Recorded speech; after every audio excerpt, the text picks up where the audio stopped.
Good morning बच्चों। आज मैं आपको क्लास 8 विषय वाणिज्य अध्याय 3 यानी कि फाइनल अकाउंट अंतिम खाते पार्ट 3। इससे पहले वीडियो में मैंने आपको ट्रेडिंग अकाउंट के बारे में बताया था। अब यहाँ पर मैं आपको प्रॉफिट एंड लॉस के बारे में बता रहा हूँ। ट्रेडिंग में जो आपके खर्चे आते हैं वो आपके फैक्ट्री संबंधी, यानी कि जो भी आप खरीद रहे हैं, बेच रहे हैं, उसके ऊपर जो एक्सपेंसेस कर रहे हैं या फैक्ट्री में कुछ यूज़ कर रहे हैं, तो उसके लिए आप इसमें खर्चे डालते हैं ट्रेडिंग अकाउंट में। उसके बाद ट्रेडिंग अकाउंट का जो बैलेंस निकलता है, क्या वो सकल लाभ हो या सकल हानि हो, यानी ग्रॉस प्रॉफिट या ग्रॉस लॉस, तो वो आपका प्रॉफिट एंड लॉस में आएगा। अगर ग्रॉस प्रॉफिट है तब आप उसको 2 में डालेंगे, अगर ग्रोथ लॉस है तो वो आप 2 में डालेंगे, ग्रोथ प्रॉफिट है तो वो आप बाय में डालेंगे। क्लियर है? उसके बाद इसमें जो भी खर्चे आते हैं वो आप डालते चले जाएंगे। जैसे पहला है सकल लाभ।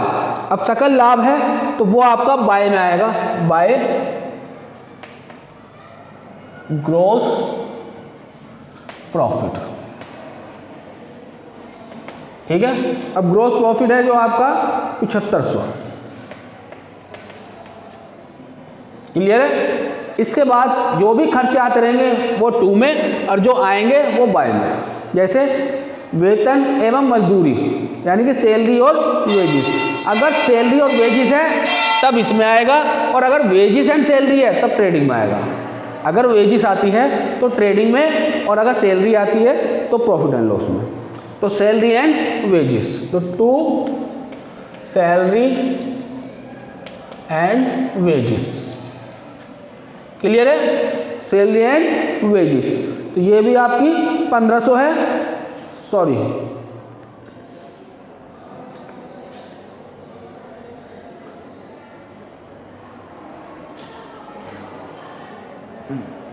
$1500। इसके बाद है आपका छपाई एवं स्टेशनरी, यानी कि प्रिंटिंग एंड स्टेशनरी, तो ये भी इसी का खर्चा है। 2 प्रिंटिंग एंड स्टेशनरी।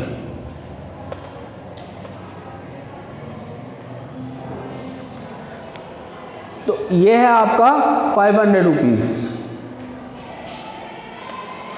ठीक है। इसके बाद है आपका किराया, यानी कि रेंट। 2 रेंट, जो भी खर्चा आएगा वो 2 में होगा। अगर प्राप्त किराया होता है तो बाय में आ जाता। तो 2 रेंट है 1750, 1750। इसके बाद है आपका छूट, डिस्काउंट, 2 डिस्काउंट। ये भी इसी तरह से है, दी है। अगर प्राप्त लिख देता तब बाय में आ जाती। 125।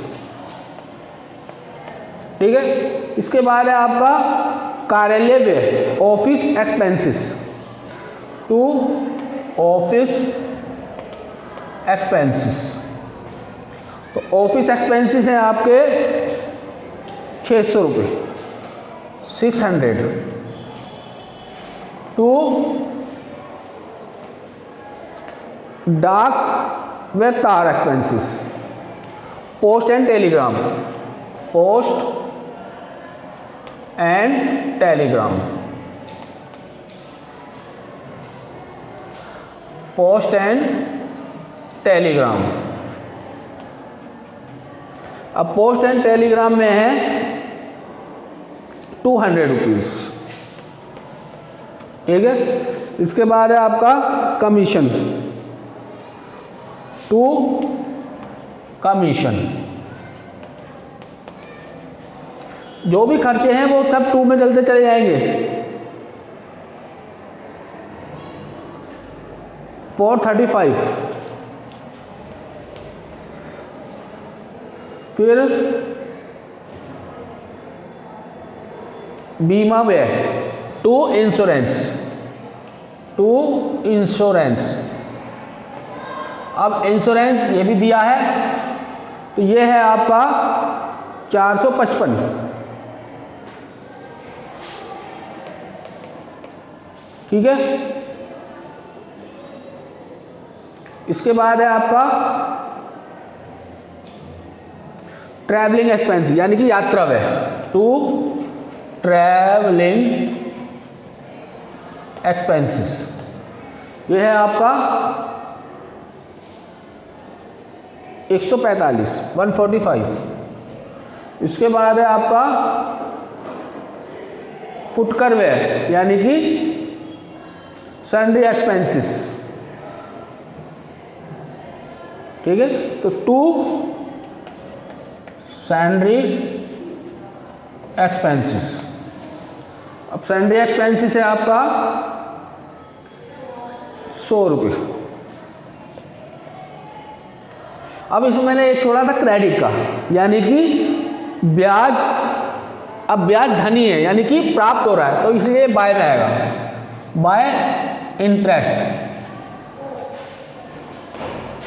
इंटरेस्ट कितना है आपका 1175। अब दोनों तरफ का टोटल करेंगे और इसका बैलेंस निकाल लेंगे। इसका बैलेंस अगर इधर का टोटल ज़्यादा आया तब आप इधर लिखेंगे, इधर का टोटल ज़्यादा आया तब आप इधर लिखेंगे। अगर इधर का टोटल ज़्यादा है तब आप इधर लिखेंगे टू नेट प्रॉफिट, इधर का टोटल ज़्यादा है तब आप लिखेंगे बाय नेट लॉस। अब इधर का टोटल अगर हम करते हैं